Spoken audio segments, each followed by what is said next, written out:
Hi, my name is Raul Hernandez. I'm part of the product marketing team for Cypress. And I want to tell you a little bit about our PSoC 4L series, which is an expansion to our 4200 family.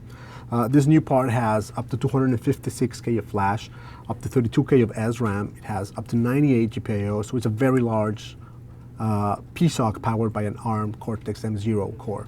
Among the many things that it has, it features 2 CapSense blocks. It features a ton of programmable analog and programmable digital modules, which makes it a very flexible and robust product to work with.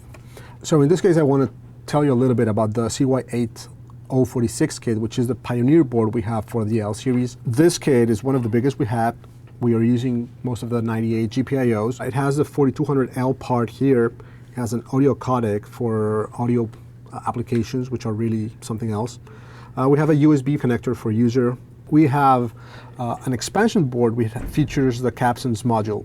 So in here, we'll not only have the CapSense buttons that enable gesture recognition, we also have 2 proximity sensors, and as you may have noticed, we have a second Arduino compatible socket, which means that we can actually drive 2 different Arduino shields with one single PSoC 4 L series. This board can also be cut, and you can actually use it as an independent CapSense Arduino shield. Now, in the back, there are some footprints that enable you to use it with BLE, the PROC module. We have socket for a battery, we have energy harvesting, we have an SD card socket. So there's different things you can do with this expansion board. Let's go and open Creator 3.3 Expansion Pack 1, and I'm going to show you one of the out-of-the-box examples that come with the kit.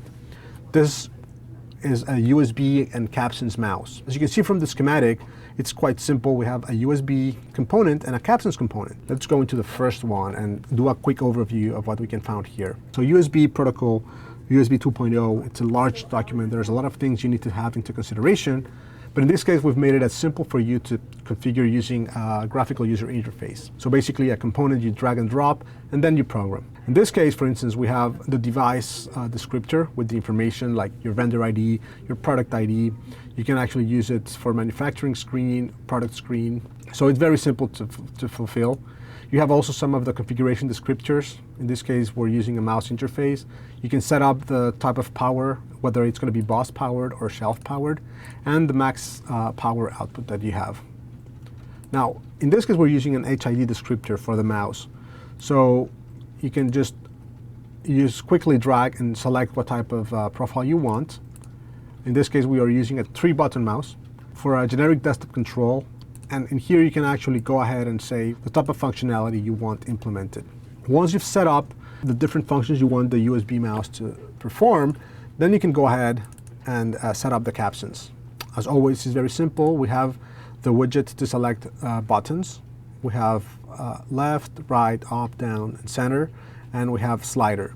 So this is how we're going to configure the CapSense to actually be used as a mouse. Once the schematic is set, we can actually build, and we'll be able to see the code that's being generated on the main.c file. And you can go ahead and check out the initialization, state machine, and all the APIs that are reported on the data sheets as well. One cool feature that I want to highlight is we also have this Cypress DWR file that has all your pinout information. These are the pins that are assigned on the board. We have analog functions. In this case, this is the analog block of the part and the blocks that we are actually using with the pins. So we see the CapSense being used. And what I want to highlight is the clock tab. In this case, we have all the clocks available.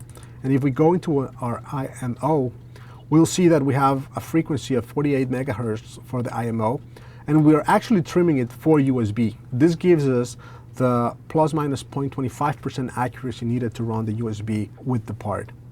So all of this is self-contained. Once we revise clock, block diagrams, schematics, and all of it, we can just go ahead and program. What we're going to do now after it's programmed is we're going to switch from the USB for program and debug into the user USB connector. Right, once the board is programmed, we can actually use the CapSense as a mouse. We can actually move the mouse to the left, to the right, down, up, and we can even use some of the gestures to scroll down, scroll up. We can use the center click, you can use the left click, and you can use the right click. So that's it for the out-of-the-box demo. I hope you enjoyed it.